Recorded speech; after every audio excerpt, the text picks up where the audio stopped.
Zee TV news కి స్వాగతం. శ్రీకాకుళం జిల్లా కోటబొమ్మాలి మండలం కురుడు పంచాయతీ రామయ్యపేటలో సామూహిక గాలికుంటు వ్యాధి టీకాల కార్యక్రమం టెక్కలి పశుసంవర్ధక శాఖ ఉప సంచాలకులు డాక్టర్ విజయరాజు, కోటబొమ్మాలి సహాయ సంచాలకులు డాక్టర్ ఎం లోకనాథం, కురుడు పశు వైద్యాధికారి డాక్టర్ కిరణ్ కుమార్లు ఏర్పాటు చేసి సుమారు 146 పశువులకు టీకాలు వేశారు.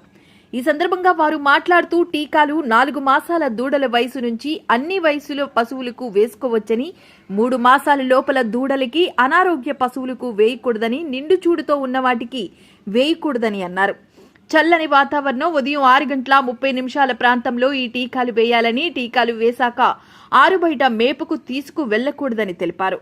గాలికుంటు వ్యాధి లక్షణాలు: 103, 106 డిగ్రీల జ్వరం, నోటి నుండి చొంగ కారడం, నోటిలో పుండ్లు ఏర్పడడం, కాలిగుంట్లు, కాళ్ల డెక్కలలో పుండ్లు, ఆకలి మందగించడం, చూడి పశువులు ఈసుకుపోవటం వంటివి ఉంటే గాలికుంటి వ్యాధి లక్షణాలు ఉన్నట్లేనని రైతులు గమనించాలని అన్నారు.